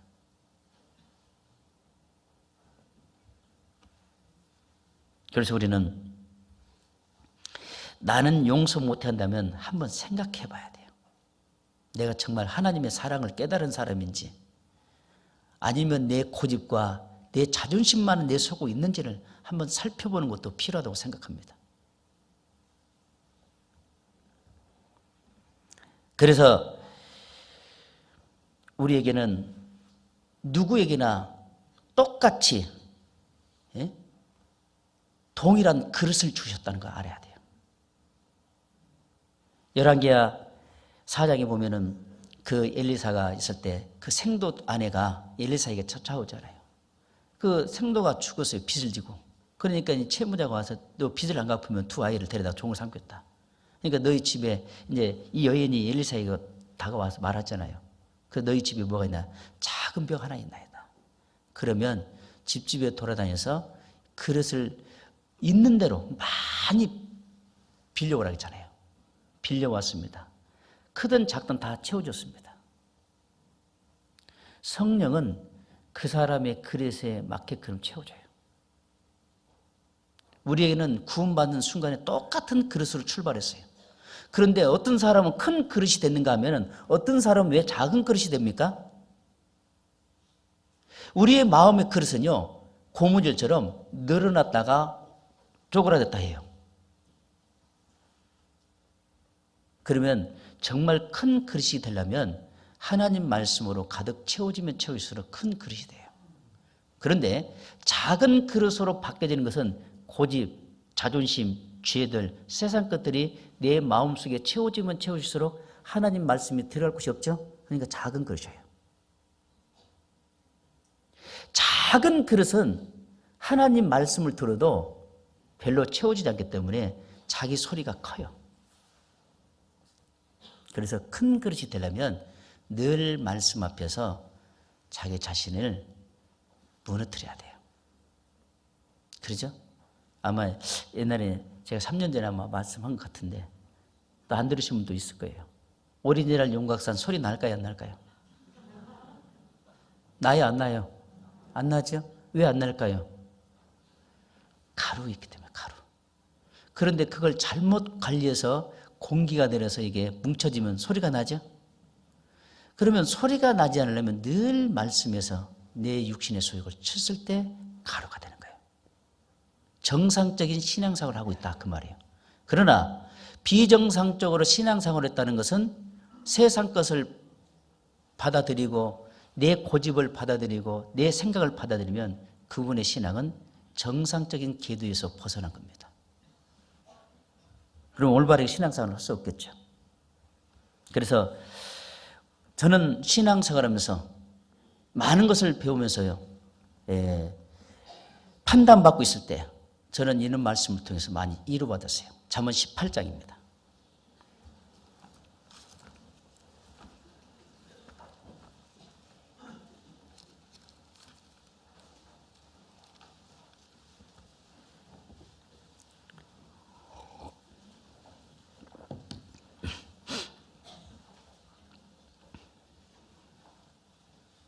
잠언 18장 13절 같이 읽어보겠습니다. 사연을 듣기 전에 대답하는 자는 미련하여 욕을 당하느니라. 자, 우리가 신앙생활하면서 보면 한쪽 말만 듣고 판단할 때 많죠? 이게 문제입니다. 왜 솔로몬이 이렇게 이 말씀을 기록했을까? 많은 사람들을 만났습니다. 그런데 어떤 사람 만나고도 금방 말하고도 거짓말하잖아요. 그래서 뿐만 아니라 양쪽의 말을 들어야만 정확한 판단이 됩니다. 그렇지 않으면 산성문비장이라고 했어요. 이게 그 다음에 17절에 19절 읽어보면. 그런데 산성문비장이 뭔지 아시죠? 요즘은 현대식이라 잘 이해가 안 되지만 한옥 같은 데 보면은 옛날에는 대장간에서 문고리를 만들었잖아요. 그 구멍을 뚫어서 안쪽에 휘어놨잖아요. 그게 산성문비장이에요. 한번 그 말을 들으면 상대편 처음 한쪽 말 들으면 이게 딱 마음에 새겨지고 안 빠져나와요. 대부분 먼저 어떤 사람 말 듣습니까? 문제된 사람의 말을 먼저 들어요. 그래서 그 사람 말이 옳은 줄 알고 문제 안 된 말은 거짓인 줄 알아요. 거꾸로 받아들여요. 그래서 문제가 된 겁니다. 그래서 양쪽의 말을 들어야 돼요. 열왕기상 3장에 보면 예가 나오잖아요. 솔로몬이 그 두 여인을 재판할 때 진짜 엄마와 가짜 엄마를 딱 갈라내잖아요. 그런데 솔로몬이 한쪽 말만 들었습니까? 양쪽의 말을 들었잖아요. 그리고 양쪽 말을 들고 어떻게 했어요? 긴 칼을 가져오라. 그래서 두 조각을 내서 양 부모에게 나눠주라 했습니다. 진짜 엄마는 마음이 불탔죠? 그걸 찾아내잖아요. 그런데 끝절에 보면 뭐냐? 하나님의 지혜가 솔로몬 속에 들었다 그랬어요. 그래서 양쪽의 말을 들으면 하나님이 그 상대편의 어떤 상황을 알고 있기 때문에 마음속에 분별을 주잖아요. 그리고 나서 어떻게 할까요? 형제가 잘못했고 자매가 잘못했어. 이러면 싸워요. 그럼 어떻게 돼요? 들었는데 하나님이 안 알려주실 거야. 기도할게. 그게 답이에요. 왜 그러냐면 한쪽 편 들었다면 또 원수돼요. 저는 그걸 경험 많이 했어요. 저는 이 말씀을 통해서요, 정말 실감나게 경험했어요. 어떤 분이 그러대요. 아니 땐 굴뚝에서 연기가 나랴. 그런 말 있잖아요. 속담에. 우리 몸에 보니까요, 불을 안 뗐는데 굴뚝이 연기가 많이 나요. 없는 말을 만들어내고요, 예? 있는 것처럼 만들어내고요. 그러고 나서 이제 그게 다 밝혀내지면 아니면 말고, 상처를 다 주고 나서 아니면 말고. 그분의 상처는요 정말 오래 가요. 여러분, 어떤 칼이나 도구로 상처 났을 때 상처가 아물어지면 그 위에는 생각이 안 나요. 근데 말로서 상처를 입으면 너무너무 오래 가잖아요. 이 말에 상처받으면 너무너무 고통스럽잖아요. 그래서 양쪽의 말을 들어야 돼요. 양쪽의 말을 듣고 판단해야 합니다. 그거 조심해야 돼요. 그래서요, 역대하 6장 30절에도요, 사람의 마음은 하나님이 아신다 그랬잖아요. 그러니까 양쪽의 말을 듣고 기도하면 하나님이 얼마 안 돼서 딱 정리해 주셔요. 우리는 그걸 하나님께 맡겨야 돼요. 그래서 될 수 있는 한 뭐 있다 보면은 안 들으려고 노력해야 돼요. 그런데 어때요? 뭐 있는데 보면 괜히 또 듣고 싶잖아요. 그리고 듣고 나면은 뭐라 그래요? 괜히 들었네 그러잖아요. 근데 이게 안 되는 거예요. 꼭 듣고 싶어 해. 그냥 참아야 돼. 그게 약이에요. 그래서 우리는 양쪽의 말을 듣고 판단하는 것이 좋다. 그리고요, 우리는 늘 은혜와 진리의 말씀을 통해서 가르침 받는 것 틀림없는 말입니다. 요한복음 1장 14절에 보면 아버지의 독생자를 보니 은혜와 진리가 충만하더라. 예수님은 은혜와 진리가 충만한 분이죠. 그 은혜와 진리가 충만한 것을 우리는 늘 배워야 돼요. 그래야만이 우리는 선함과 정직함으로 살게 돼 있어요. 우리가 구원받기에는 선함과 정직이 없잖아요. 구원받고 난 이후에 우리 속에 하나님은 선함과 정직함을 주셨어요. 그래서 선함과 정직함을 가지고 살 때 하나님의 마음을 시원케 하는 것이 뭡니까? 충성이죠. 그리고 하나님의 마음을 기쁘게 하는 삶을 살아야 돼요. 매일.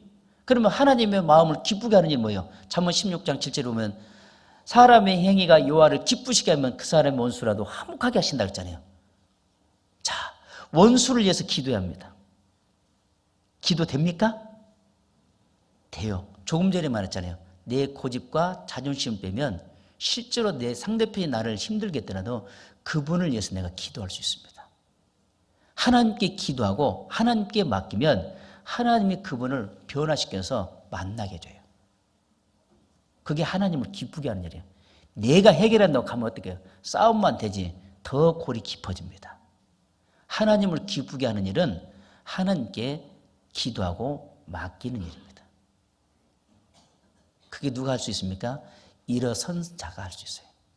앉아 있으면 안 돼요.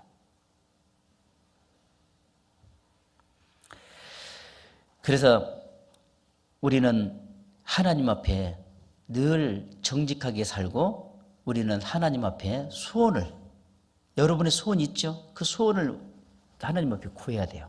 시편 145편 18절 보면 여호와께 간구하는 자 곧 진실하게 간구하는 자에게 가까이 하시는도다. 저는 경외한 자에게 소원을 이루시며 저희를 부르짖음에 들으사 구원하시리로다. 간구란 것은 구하는 겁니다. 여러분 올 한 해 뭔가를 지금 하나님 앞에 구했을 겁니다. 그 구했던 것이 이루어질 수 있도록 하나님은 소원을 들으셔요. 그리고 사도행전 10장에 보면 고넬료의 기도를 기억했다 그랬어요. 기억했다는 건 뭡니까? 하나님이 그걸 응답해 주신다는 뜻이에요. 그래서 여러분들이 올 한 해 기도할 때 하나님이 기억할 수 있는 기도를 해야 돼요. 그래야 하면 그 기도를 기억했다는 것은 하나님이 그 기억은 반드시 응답해 주잖아요. 예. 그래서 여러분의 소원이 뭡니까? 여러분의 소원은 나름대로 주님 앞에 서는 그날까지 이 신앙의 이 무리를 벗어나지 않아야겠죠. 끝까지 복음을 지켜야 합니다. 그리고 가족들 다 구원받고 내 주변의 지인들 다 구원받고 교회가 변질되지 않고 튼튼하게 세워서 하나님을 증거하는 자가 될 수 있는 것에서 먼저 소원이 필요할 겁니다. 그리하면 육신에 필요한 것도 채워줘요. 근데 우리는 거꾸로 육신에 필요한 걸 먼저 구하죠. 그 다음에 주님 일이에요. 그러지 말고 먼저 주님 것을, 주님 일에 대해서 구해야 합니다. 그리고 그 소원을 하나님께 아뢰야 합니다. 그리하면 하나님이 들으신다고 했잖아요. 소원. 그래서 정직하게 성실하게 살아간 사람에게는 하나님이 형통케 해주신다. 역대하 31장 20절과 21절에 기록됐어요. 그리고 정말 어려운 것 같지만 여러분들, 내가 오해를 받고 비방을 받고 하더라도 정말 그분을 위해서 내가 사랑할 수 있는 마음을 가져야 돼요. 그분의 장점을 보려고 노력하면 사랑할 수 있습니다. 단점을 보면 악하게 소설이 써지고 좋은 점을 보게 되면 한 줄만 써졌더라도 그게 모든 걸 덮을 수 있어요. 내 마음을 가라앉게 해요. 그래서 좋은 점과 약점을 다 여러분들이 아시잖아요. 형제 자매들의 약점이 뭐고 장점이 뭔지 알잖아요. 때로는 저 형제님 성격은 저래, 자매님 성격은 스타일은 저래. 그거 알면은 문제받을 필요 없잖아요. 근데 어떤 분은 그걸 계속 알면서 문제받아. 그건 안 좋은 것만 보니까 그래요. 좋은 점만 보려고 노력하세요. 그래야 하면 죄를 씻지 않습니다. 그분을 위해서 간절히 기도합니다. 그래야 하면 그분이 변화되면 언젠가는 나를 위해서 손을 내밀어줘요. 그게 이기는 거죠. 그래서 선으로 악을 이기라는 건 뭐예요? 하나님의 선이 우리 속에 주어졌잖아요. 그 사랑입니다.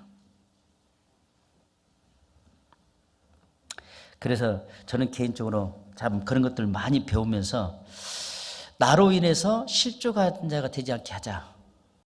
언행일치. 자, 우리는 말은 하는데 행동은 틀 때가 많잖아요. 그러니까 우리들이 가끔 흔히 쓰는 말이 뭐예요? 뭐라고 합니까? 말로만 그러잖아요. 말로만. 이제는 말로만 듣는 게 아니라 내가 어떤 작은 약속을 했으면 그 약속을 지킬 줄 알아야 돼요. 그게 언행일치가 되죠.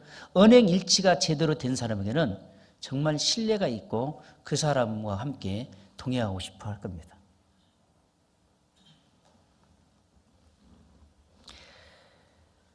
그래서 우리가 때로는 억울한 일을 당하고 참고 기도하고 기다리시면 하나님이 합당한 방법으로 해결해 주셔요. 잘 안 돼요. 그런데 그 말씀을 기억하고 있다면 하나님이요 정말 도와주셔요. 저는 신앙생활이 약할 때는 막 변명했어요. 이제는 변명하는 것이 아니라 하나님과 의논하고 그리고 기다려야 합니다. 하나님 앞에 상황을 내놓고 기다리면 하나님이 해결해 주는데 변명하면 어떻게 해요? 이 사람 저 사람의 말을 옮기죠? 자기 변명하니라고. 그게 독약이에요. 상대편의 신앙도 악 영향을 끼친 겁니다. 그게 변명하는 게 아니라 하나님과 의논해야 합니다. 그래서 참기 정말 어려운다면 예수님을 바라보십시오. 예수님은 나의 십자가를 지시고 가는 그 길에 넘어졌다 일어섰다 여러 번 반복하며 십자가에 못 박혀 죽으셨잖아요. 그래서 이 십자가는 여러 번 넘어지게 하고 그리고 일어서게 합니다. 이 십자가는 목표점을 향해 걸어가게 합니다. 그 목표점이 예수님의 목표점이 어디였습니까? 골고다 언덕이었잖아요. 예수님은 십자가를 지고 가시면서 많이 넘어졌지만 예수님은 자기가 지고 가신 그 십자가를 절대 버리지 않았습니다. 이유는 뭘까요? 이유는 뭘까요? 그것은 여러분과 나의 죄를 지셨기 때문에 그렇습니다. 그래서 안 버리신 거예요. 그리고 내 대신 죽으셨잖아요.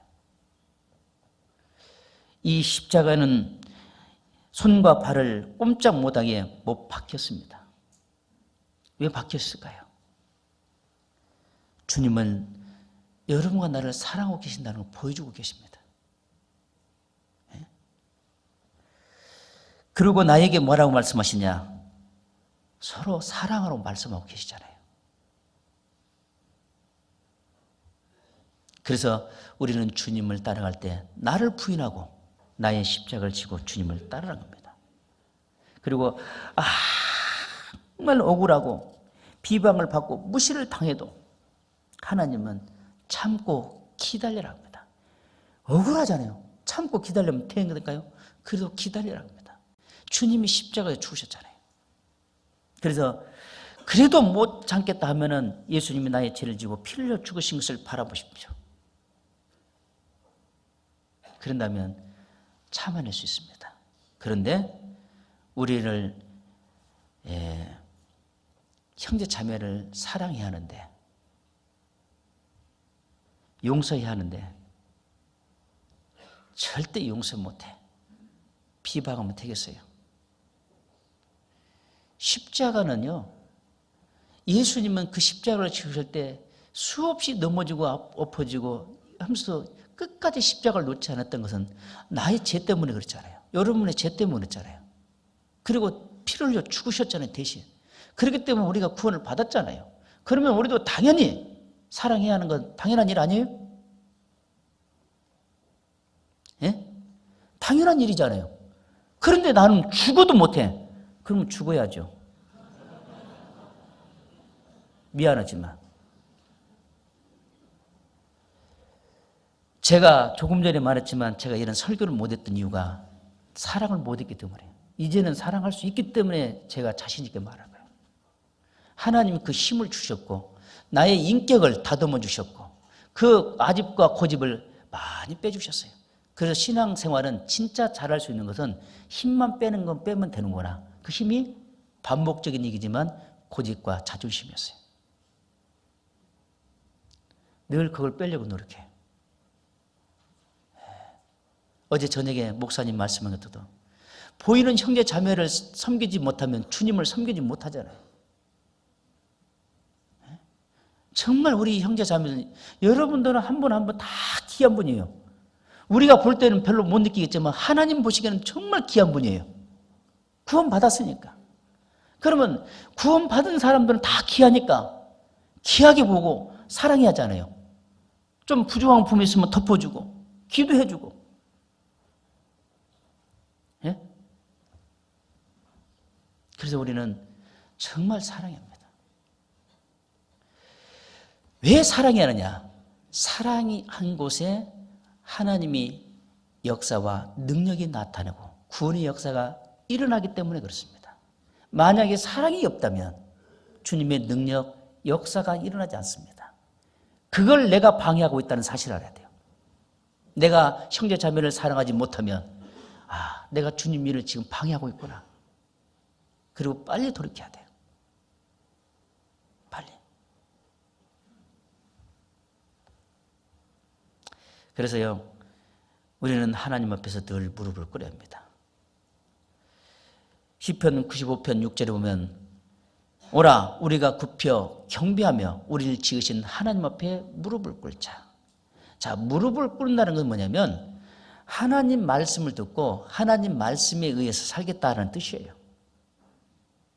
늘 우리는 하나님 앞에 무릎을 꿇어야 하잖아요.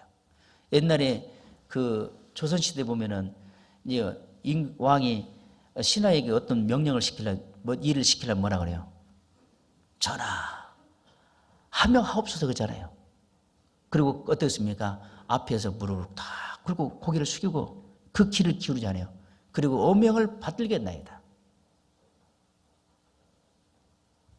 우리가 하나님 앞에 무릎을 꿇는 것은 하나님 가르친 말씀을 듣고 그 말씀대로 살겠다는 뜻 아니에요? 그래서 늘 우리는 하나님 앞에 무릎을 꿇고 살아야 돼요. 그래서 이 죄는 왜 무릎을 꿇느냐? 우리 태생이 죄인이었잖아요.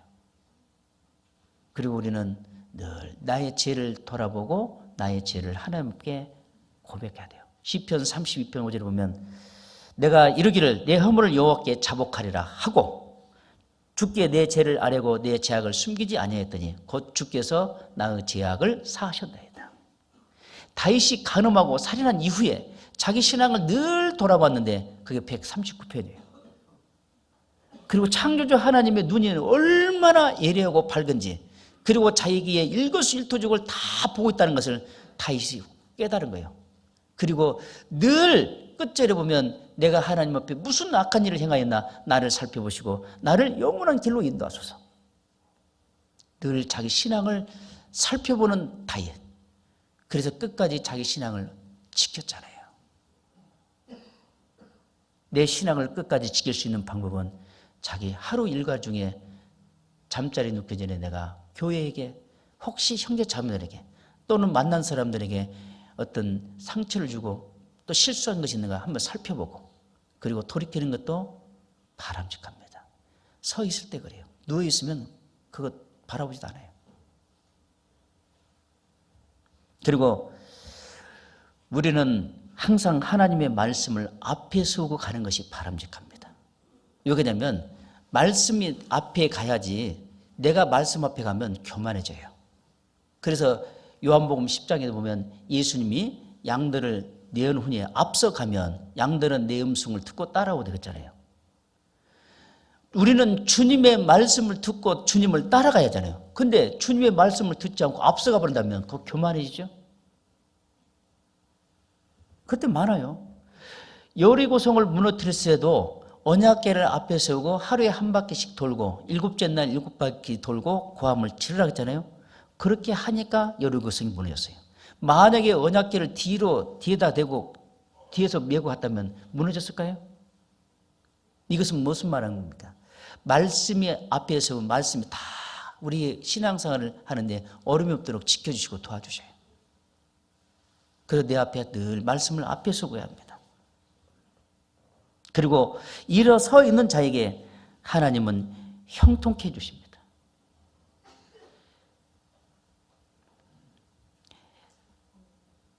요셉이 애굽에 팔렸을 때 창세기 39장에 보면 어떻습니까? 주님이 함께 있고 형통케 하셨죠. 그러니까 주변의 사람들이 하나님과 함께하는 거 보았잖아요. 하나님은 우리 구원받은 그리스도인들과 함께 하시면서요 형통케 하십니다. 도와주십니다. 그리고 그 안에서 끝까지 주님을 섬기며 살게 합니다. 그래서 우리는 근데 하나님이 우리와 함께하고 형통케 해주시는데 왜 잊어버리냐 그 말이에요. 생활 속에 함께하는 하나님을 늘 알려면 일어서야 돼요. 그래서 우리는 하나님과 모든 것을 의논하는 것을 원칙으로 세워야 해요. 왜 그러냐? 잠언 15장에 보면은 하나님과 의논하는 거예요. 의논이라는 건요 하나님과 모든 거 알아야 하잖아요. 솔로몬이 지식이 부족해서요. 물질이 부족했습니까? 무엇이 부족했습니까? 하지만 자기는 인간적으로든 최고의 이치 있지만 한 치 앞도 모르는 게 인생이라는 걸 알았잖아요. 그래서 하나님과 의논하는 거예요. 여러분 신앙생활하면서 사회생활하면서 모든 걸요 하나님과 의논해야 합니다. 요즘은 생활이 어렵죠. 하다 보니까 이 물질 때문에 이 그리스도인들도 마음이 약해지고 흔들려요. 그러다 손해를 보는 일이 많이 있습니다. 그런 사람 옆에 올 때 빨리 교회에 와서 신고해야 돼요. 그런데 그런 사람 신고 안 해요. 자기가 이렇게 하면 돈 벌 줄 알고요. 조용히 했다가 덜컥 이제 다 잃어버리고 나면 이제 콧물 눈물 쏟고 나서 그때서 교제로 오면 목사님 어찌라고? 응? 어찌라고? 성경대로 안 살면 당하는 거예요. 얼마나 사기꾼들이 많은데요. 왜 의논이냐? 어떤 분은요, 이런 것까지 목사님한테 얘기해야 돼? 목사님은 몰라요. 하지만 교제하러 온 것은 하나님께 도움받으러 오시잖아요. 말씀에 비춰서 순종하면 하나님이 그 상대편에 어떤 마음 갖고 있으니까 가지 말라, 가라, 딱 길을 열어주고 막아주잖아요. 네? 사람의 마음을 정확하게 아신 분이 하나님이니까 그래서 의논하는 거예요. 솔로몬이 뭐가 부족해서 의논을 하겠습니까? 여러분 정말 그런 생각을 버리고요 의논하고 하세요. 그렇지 않으면 손해 안 봐요. 저는 그런 거 많이 봐요. 그리고 이제 형제 밉니 산이 형제끼리 자매끼리 해가지고 이 교회가 문제를 일으키고 정초부터 이 말은 미안하지만 실제로 그럴 수 있기 때문에 그렇습니다. 그래서 하나님은 이 솔로몬이 부족해서가 아니라 모든 것을 의논하라는 것이에요. 의논. 하나님하고. 그리고요 하나님은 일어서 있는 자에게 저에게 뭐라 하냐, 자신의 신앙을 돌아보고 회개하고 순종을 하겠습니다. 마지막 말씀입니다. 여러분, 회개. 자, 회개는 우리가 잘 알고 있듯 두 가지가 있습니다. 첫 번째 회개는 제사함 받을 때 회개죠. 그 제사함 받을 때 회개는 한 번으로 제사함 받으면 끝나는 거예요. 그런데 두 번째 회개는 늘 회개하면서 살아야 합니다. 이게 굉장히 중요합니다. 우리가 신앙생활하면서 회개하셔, 회개해야 돼, 형제자매 잘못 살았네, 그 말 들으면 우리는 순간 기분 나빠합니다. 그럼 형제는 잘 살았어요? 징계받았구만? 우리 보통 이렇게 표현하잖아요. 그런데 실제로 이 회개는 우리 신앙생활에서 뗄래야 뗄 수 없는 것이 가장 중요한 단어입니다. 왜? 회개를 하는 이유는 하나님은 깨끗한 사람을 쓰시잖아요. 더러움을 쓰시지 않기 때문에 깨끗한 상태이려면 늘 회개가 필요한 거예요. 다윗이 간음하고 있을 때 하나님 쓰셨던가요? 회개하니까 썼잖아요. 네? 솔로몬이 죄를 범했을 때 쓰시던가요? 두 기둥에 섰을 때 회개하니까 하나님이 능력을 주잖아요. 므낫세는 죄를 짓는 종합 세트였어요. 포로로 잡혀갔을 때 회개하니까 다시 하나님 회복시켜 주잖아요. 깨끗하게 상태에서 하나님 쓰시겠어요? 회개하는 거예요. 하나님 앞에 하나님 도움을 쓰지 않습니다. 회개는 자기 속에 있는 죄를 발견한 겁니다. 그리고 얼마나 더러운지를 알게 되고, 그리고 그 죄를 멀리하게 됩니다.